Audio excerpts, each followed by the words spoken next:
On parlait de rivières, on va parler fontaines maintenant. Les rivières deviennent parfois des fontaines. On parlait de prix Nobel d'économie, on va essayer de se projeter comme des prix Nobel de mathématiques avec un exercice digne des problèmes de notre enfance.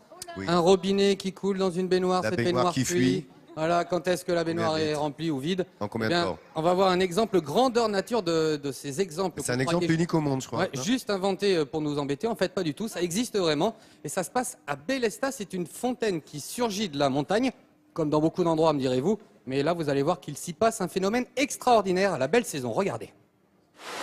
L'impétueux torrent, ses eaux claires surgissant des entrailles de la terre, suffiraient déjà à ravir bien des amoureux de Dame Nature.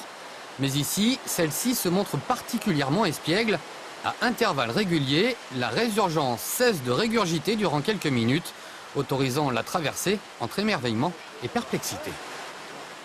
C'est vrai qu'on se pose des questions, mais c'est surprenant, voilà. Il y a un panneau explicatif, est-ce qu'il est clair? Il est clair, mais pour le raconter à d'autres personnes, ça va pas être évident. Explication, une histoire de réservoir qui se vide et se re-remplit, digne des problèmes de baignoire de l'école de notre enfance, et avec le même résultat sur les apprentis scientifiques. Oui, je l'ai lu, mais c'est un mystère quand même. Pourquoi?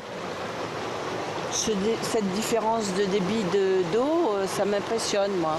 Bon, tant que le débit d'alimentation est comparable au débit de vidange, ça reste constant. Ça, c'est d'accord, c'est facile à comprendre. Après, le débit diminue, donc... Pourquoi?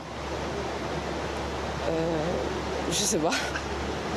Et le réservoir va commencer à se remplir parce que le débit d'alimentation sera supérieur au débit...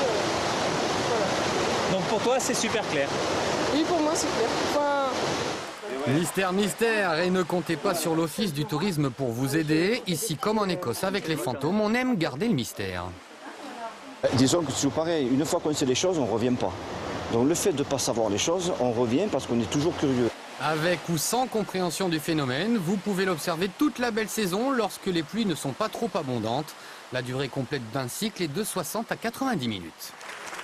Voilà, phénomène étonnant. Ouais, étonnant, et c'est très spectaculaire, hein. Le débit passe de 20 litres à la seconde à 1800 litres à la seconde. Donc c'est très impressionnant. Je vous l'explique pas parce que sinon il me faudrait 1 heure d'émission et je crois qu'on n'a pas le temps.